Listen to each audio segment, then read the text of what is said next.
हरे कृष्णा। जब विचित्र वीर्य धीरे धीरे युवावस्था में पहुंचे, तब बुद्धिमानों में श्रेष्ठ भीष्म जी ने उनकी वह अवस्था देखकर विचित्र वीर्य के विवाह का विचार किया। वैशंपायन जी आगे कहते हैं, राजन, उन दिनों काशीराज की 3 कन्याएं थीं, जो अप्सराओं के समान सुंदर थीं। भीष्म जी ने सुना कि वे तीनों कन्याएं एक साथ स्वयंवर सभा में पति का वरण करने वाली हैं। तब माता सत्यवती की आज्ञा ले रथियों में श्रेष्ठ शत्रु विजयी भीष्म एकमात्र रथ के साथ वाराणसीपुरी को गए। वहां शांतनु नंदन भीष्म ने देखा कि सब ओर से आए हुए राजाओं का समुदाय स्वयंवर सभा में जुटा हुआ है और वे कन्याएं भी स्वयंवर में उपस्थित हैं। उस समय सब और राजाओं के नाम ले लेकर उन सबका परिचय दिया जा रहा था। इतने में ही शांतनु नंदन भीष्म, जो अब वृद्ध हो चले थे, वहां अकेले ही आ पहुंचे। उन्हें देखकर वे सब परम सुंदरियां कन्याएं उद्विग्न होकर कि ये बूढ़े हैं ऐसा सोचते हुए वहां से दूर हो गईं।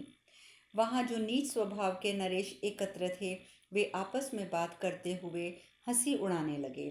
भरतवंशियों में श्रेष्ठ भीष्म तो बड़े धर्मात्मा सुने जाते थे। ये अब बूढ़े हो गए हैं, शरीर में झुर्रियां पड़ गई हैं, सिर के बाल भी सफ़ेद हो चुके हैं। फिर क्या कारण है कि यहाँ आए हैं? ये तो बड़े निर्लज्ज जान पड़ते हैं। अपनी प्रतिज्ञा झूठी करके ये तमाम लोगों को क्या कहेंगे, कैसे मुंह दिखाएंगे? भूमंडल में व्यर्थ ही ये बात फैल गई कि भीष्म जी ब्रह्मचारी हैं। वैशंपायन जी आगे बताते हैं, जन्मेजय, क्षत्रियों की ये बातें सुनकर भीष्म पितामह अत्यंत कुपित हो उठे। राजन, वे शक्तिशाली तो थे ही, उन्होंने उस समय स्वयं ही समस्त कन्याओं का वरण किया।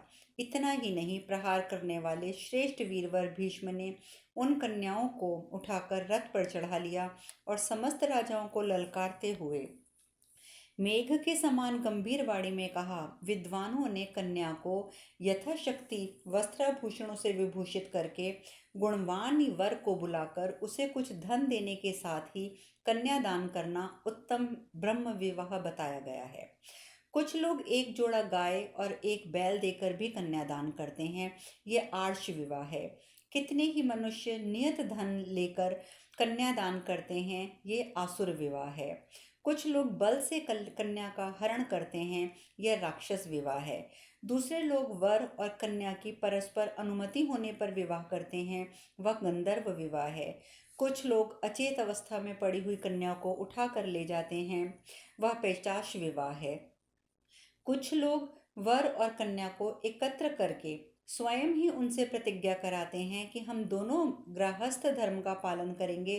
फिर कन्या पिता दोनों की पूजा करके अलंकार युक्त कन्या का वर के लिए दान करता है। इस प्रकार विवाहित होना प्रजापत्य विवाह की रीति से पत्नी की उपलब्धि करते हैं। कुछ लोग आर्ष विधि यानी कि यज्ञ करके ऋत्विजों को कन्या देते हैं। इस प्रकार विवाह होने वाले देव विवाह की रीति से पत्नी प्राप्त करते हैं। इस तरह विद्वानों को ने यह विवाह को 8वां प्रकार माना गया है। इन सबको तुम लोगों ने सुन लिया और समझा। क्षत्रिय स्वयंवर की प्रशंसा करते और उसमें जाते हैं, परंतु उसमें भी समस्त राजाओं को परास्त करके जिस कन्या का अपहरण किया जाता है, धर्मवादी विद्वान क्षत्रिय के लिए उस विवाह को सबसे श्रेष्ठ मानते हैं। अतः भूपालो, मैं इन कन्याओं को यहाँ से बलपूर्वक हर कर ले जाना चाहता हूँ। तुम लोग अपनी शक्ति लगाकर विजय अथवा पराजय के साथ मुझे रोकने का प्रयत्न कर लो। यदि आप लोगों की विजय हुई तो ये कन्याएं यहीं रहेंगी और अपनी इच्छा से स्वयंवर करेंगी। अगर यदि आप पराजित हुए तो मैं बलपूर्वक इन कन्याओं को लेकर जाऊंगा। राजाओं, मैं युद्ध के लिए दृढ़ निश्चय करके यहाँ डटा हुआ हूँ। परम पराक्रमी कुल श्रेष्ठ भीष्म जी ने उन महिपालों और काशीराज से उपयुक्त बातें कहकर उन समस्त कन्याओं को, जिन्हें वे उठाकर अपने रथ पर बिठा चुके थे, साथ लेकर सबको ललकारते हुए वहां से शीघ्रतापूर्वक चल दिए। फिर तो समस्त राजा इस अपमान को सह न सके। वे अपनी भुजाओं का स्पर्श करते, ताल ठोकते और दांतों से होंठ चबाते हुए अपनी जगह से उछल पड़े। सब लोग जल्दी जल्दी अपने आभूषण उतारकर कवच पहनने लगे। उस समय बड़ा भारी कोलाहल मच गया। जन्मेजय जल्दबाजी के कारण उन सब के आभूषण और कवच इधर उधर गिर पड़ते थे। उस समय ऐसा जान पड़ता था मानो आकाश मंडल से तारे टूट टूट कर गिर रहे हों। कितने ही योद्धाओं के कवच और गहने इधर उधर बिखर गए। क्रोध और अमर्ष के कारण उनकी भौहें टेढ़ी और आंखें लाल हो गई थी। सारथियों ने सुंदर रथ सजाकर उनमें सुंदर अश्वजोत दिए थे। उन रथों पर बैठकर सब प्रकार के अस्त्र शस्त्रों से संपन्न हो हथियार उठाए हुए उन वीरों ने जाते हुए कुरुनंदन भीष्म जी का पीछा किया। जन्मेजय तदंतर उन राजाओं और भीष्म का घोर संग्राम हुआ। भीष्म अकेले थे और राजा लोग बहुत थे। उनमें रोंगटे खड़े कर देने वाला भयंकर संग्राम छिड़ गया। राजन, उन नरेशों ने भीष्म जी पर एक साथ 10,000 बाण चलाए, परंतु भीष्म जी ने उन सब को अपने ऊपर आने से पहले ही बीच में ही विशाल पंखयुक्त बाणों की बौछार करके शीघ्रतापूर्वक काट गिराया। तब वे सब राजा उन्हें चारों ओर से घेर कर उनके ऊपर उसी प्रकार बाणों की झड़ी लगाने लगे जैसे बादल पर्वत पर पानी की धारा बरसाते हैं। भीष्म जी ने सब ओर से उस बाण वर्षा को रोककर उन सभी राजाओं को 3-3 बाणों से घायल कर दिया। तब उनमें से प्रत्येक ने भीष्म जी को 5-5 बाण मारे।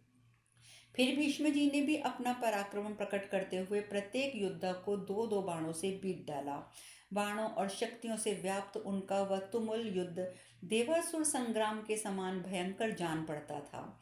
उस संग्रांगण में भीष्म ने लोक विख्यात वीरों के देखते देखते उनके धनुष, ध्वजा के अग्रभाग, कवच और मस्तक सैकड़ों और हजारों संख्या में काट गिराए।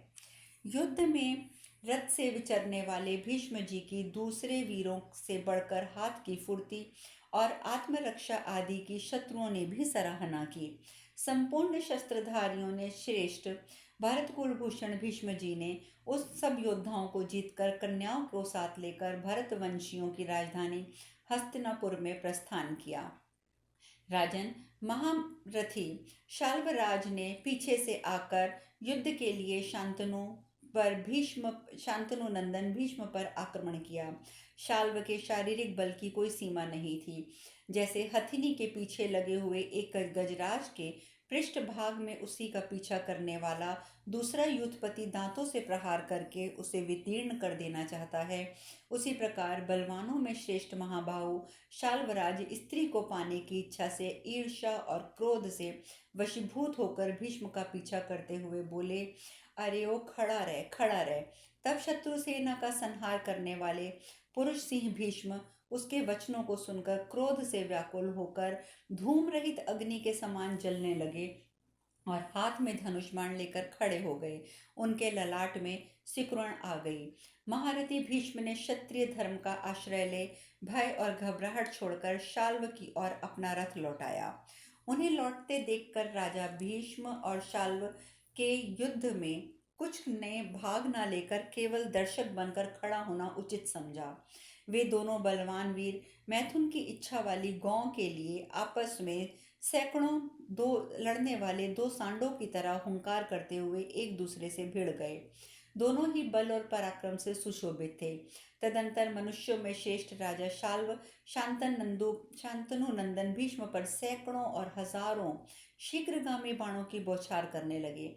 शाल्व ने पहले ही भीष्म को पीड़ित कर दिया। यह देखकर सभी राजा आश्चर्यचकित हो गए और वाह वाह करने लगे। युद्ध में उसकी फुर्ती देखकर सब राजाओं को बहुत प्रसन्नता हुई। वे अपनी वाणी द्वारा शाल्व नरेश की प्रशंसा करने लगे। शत्रुओं की राजधानी को जीतने वाले शांतनु नंदन भीष्म ने क्षत्रियों की वे बातें सुनकर कुपित होकर शाल्व से कहा, खड़ा रहे, खड़ा रहे। फिर वे सारथी से बोले, जहाँ ये राजा शाल्व है उधर ही रथ ले चलो। जैसे पक्षी राज गरुड़ सर्प को दबोच लेते हैं, उसी प्रकार मैं इसे अभी मार डालता हूँ। जन्मेजय तदंतर कुरुनंदन भीष्म ने धनुष पर उचित रीति से वारुणास्त्र का संधान किया और उसके द्वारा शाल्व के चारों घोड़ों को रौंद डाला। नृपश्रेष्ठ फिर अपने अस्त्रों से राजा शाल्व के अस्त्रों का निवारण करके कुरुवंशी भीष्म ने उसके सारथी को भी मार डाला। तत्पश्चात इंद्रास्त्र द्वारा उन्होंने उत्तम अश्वों को यमलोक पहुंचा दिया। नरश्रेष्ठ, उस समय शांतनु नंदन भीष्म ने कन्याओं के लिए युद्ध करके शाल्व को जीत लिया और नृपनरेष्ठ शाल्व को भी केवल प्राण मात्र छोड़ दिया। जन्मेजय, उस समय शाल्व अपनी राजधानी को लौट आया और धर्म पूर्वक राज्य का पालन करने लगा। इसी प्रकार शत्रु नगरी पर विजय पाने वाले जो राजा वहां स्वयंवर देखने की इच्छा से भी आए थे, वे भी अपने अपने देश को चले गए। प्रहार करने वाले योद्धाओं में श्रेष्ठ श्रेष्ठ भीष्म उन कन्याओं को जीतकर हस्तिनापुर चल दिए, जहां रहकर धर्मात्मा कुरुवंशी राजा विचित्रवीर्य इस पृथ्वी पर शासन करते थे। उनके पिता कुरुश्रेष्ठ नृप शिरोमणि शांतनु जिस प्रकार राज्य करते थे, वैसा ही वे भी राज्य करते थे। जन्मेजय, भीष्म जी थोड़े ही समय में वन, नदी, पर्वतों को लांघते और नाना प्रकार के वृक्षों को लांघते और पीछे छोड़ते हुए आगे बढ़ गए। युद्ध में उनका पराक्रम अवर्णनीय था। उन्होंने स्वयं अक्षत रहकर शत्रुओं को क्षति पहुंचाई थी। धर्मात्मा गंगानंदन भीष्म काशीराज की कन्याओं को पुत्रवधु, छोटी बहन एवं पुत्री की भांति रखकर अपने साथ रखकर कुरुदेश में ले आए। वे महाभाऊ अपने भाई विचित्रवीर्य का प्रिय करने की इच्छा से उन सबको लाए थे। भाई भीष्म ने अपने पराक्रम द्वारा हर कर लाई हुई सर्व सद्गुण संपन्न कन्याओं को अपने छोटे भाई विचित्रवीर्य के समक्ष सौंप दिया।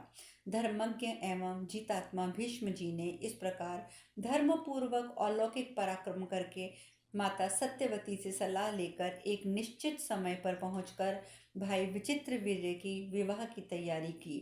काशीराज की उन कन्याओं में जो सबसे बड़ी थी, वह बहुत ही सती साध्वी थी। उसने जब सुना कि भीष्म जी मेरा विवाह अपने छोटे भाई के साथ करेंगे, तब वह उनसे हंसती हुई इस प्रकार बोली, धर्मात्मन, मैंने पहले ही मन सौभ नामक विमान के अधिपति राजा शाल्व को पति के रूप में वर्ण कर लिया है। उन्होंने भी पूर्व काल में मेरा वर्ण किया है। मेरे पिताजी की भी यही इच्छा थी कि मेरा विवाह शाल्व के साथ हो। उस स्वयंवर में मुझे राजा शाल्व ने वर्ण करना था। धर्मज्ञ, इन सब बातों को सोच समझकर जो धर्म का सार प्रतीत होता है, वही कार्य कीजिएगा। इस प्रकार जब उस कन्या ने ब्रह्मांडली के बीच वीरवर भीष्म से इस प्रकार कहा, तब वे उस वैवाहिक कर्म के विषय में युक्ति युक्त विचार करने लगे। वे स्वयं भी धर्म के ज्ञाता थे, फिर भी वेदों के पारंगत विद्वान ब्राह्मणों के साथ भली भांति उन्होंने विचार करके कहा कि काशीराज की ज्येष्ठ पुत्री अम्बा को उसी समय शाल्व के यहाँ जाने की अनुमति दे दी जाए। शेष दो कन्याओं अर्थात अंबिका और अंबालिका उन्हें भीष्म जी ने शास्त्रोक्त विधि के अनुसार छोटे भाई विचित्रवीर्य को पत्नी के रूप में प्रदान किया। उन दोनों का पाणी ग्रहण करके रूप और यौवन के अभिमान से भरे हुए धर्मात्मा विचित्रवीर्य कामात्मा बन गए। उनकी वे दोनों पत्नियां सयानी थी। उनकी अवस्था 16 वर्ष की हो चुकी थी। वे अत्यंत सुंदरियां थीं। ये जानकर संतुष्ट थी कि हम दोनों को अपने अनुरूप पति मिले हैं। अतः वे दोनों कल्याणमयी देवियां विचित्रवीर्य की बड़ी सेवा पूजा में लगी रहती थी। विचित्रवीर्य का रूप अश्विनी कुमारों के समान था। वे देवताओं के समान पराक्रमी थे। एकांत में सभी नारियों के मन को मोह लेने की शक्ति उनमें थी। राजा विचित्रवीर्य ने उन दोनों पत्नियों के साथ 7 वर्षों तक निरंतर विहार किया। अतः उस अनसमय के परिणाम स्वरूप वे युवावस्था में ही राजशम्य के रोग के शिकार हो गए। उनके हितैषी सगे संबंधियों ने नामी और विश्वसनीय चिकित्सा के द्वारा उनके रोग के निवारण की संपूर्ण चेष्टा की, तो भी जैसे सूर्य अस्ताचल को चले जाते हैं, उसी प्रकार वे कौरव नरेश यमलोक को चले गए। धर्मात्मा गंगानंदन भीष्म जी के भाई की मृत्यु से चिंता और शोक में डूब गए। फिर माता सत्यवती की आज्ञानुसार चलने वाले उन भीष्म जी ने ऋत्विजुओं तथा कुरुकुल के समस्त श्रेष्ठ पुरुषों के साथ राजा विचित्रवीर्य के लिए सभी प्रेत कार्य करवाए। इस प्रकार 102वां अध्याय पूर्ण हुआ। वैशंपायन जी आगे कहते हैं, जन्मेजय, तदंतर पुत्र की इच्छा रखने वाली सत्यवती अपने पुत्र के वियोग से अत्यंत दीन और कृपण हो गई। उसने पुत्र वधुओं के साथ पुत्र के प्रेत कार्य करके अपनी दोनों बहुओं तथा शस्त्रधारियों में श्रेष्ठ भीष्म जी को धीरज बंधाया। फिर उस महाभागा मंगलमयी देवी ने धर्म, पितृकुल और मातृकुल की ओर देखकर गंगानंदन भीष्म से कहा, बेटा, सदा धर्म में तत्पर रहने वाले परम यशस्वी कुरुनंदन महाराज शांतनु के पिंड, कीर्ति और वंश ये सब अब तुम पर अवलंबित हैं। जैसे शुभ कर्म करके स्वर्ग लोकों में जाना निश्चित है, वैसे ही सत्य बोलने से आयु का बढ़ना अवश्यंभावी है। वैसे ही तुम में धर्म का होना भी निश्चित है। धर्मज्ञ, तुम सब धर्मों को संक्षेप और विस्तार से जानते हो। नाना प्रकार की श्रुतियों और समस्त वेदांगों में तुम पूर्ण ज्ञान रखते हो। मैं तुम्हारी धर्मनिष्ठा और कुलोचित सदाचार को भी देखती हूँ। संकट के समय शुक्राचार्य और बृहस्पति की भांति तुम्हारी बुद्धि उपयुक्त कर्तव्य का निर्णय करने में समर्थ है। अतः धर्मात्माओं में श्रेष्ठ भीष्म, तुम पर अत्यंत विश्वास रखकर ही मैं तुम्हें एक आवश्यक कार्य में लगाना चाहती हूँ। तुम पहले उसे सुन लो, फिर उसका पालन करने की चेष्टा करो। मेरा पुत्र और तुम्हारा भाई विचित्रवीर्य, जो पराक्रमी होने के साथ साथ तुम्हें अत्यंत प्रिय भी था, छोटी अवस्था में स्वर्गवासी हो गया है। नरश्रेष्ठ, उसका कोई पुत्र भी नहीं हुआ था। तुम्हारे भाई की ये दोनों सुंदर रानियां, जो कि काशीराज की कन्याएं हैं, मनोहर रूप और युवावस्था में संपन्न हैं। इनके हृदय में पुत्र पाने की अभिलाषा है। भरत, तुम हमारे कुल की संतान परंपरा को सुरक्षित रखने के लिए स्वयं ही इन दोनों के गर्भ से पुत्र उत्पन्न करो। महाबाहो, मेरी आज्ञा से यह धर्म कार्य तुम अवश्य करो। राज्य पर अपना अभिषेक करो और भारतीय प्रजा का पालन करते रहो। धर्म के अनुसार विवाह कर लो, पितरों को नरक में ना गिरने दो। जन्मेजय, माता और सुहृदयों के ऐसा कहने पर शत्रुदमन धर्मात्मा भीष्म ने ये धर्मानुकूल उत्तर दिया, माता, तुमने जो कुछ कहा है वह धर्मयुक्त है। शेष कथा कल करेंगे। हरे कृष्णा, हरे कृष्णा, हरे कृष्णा।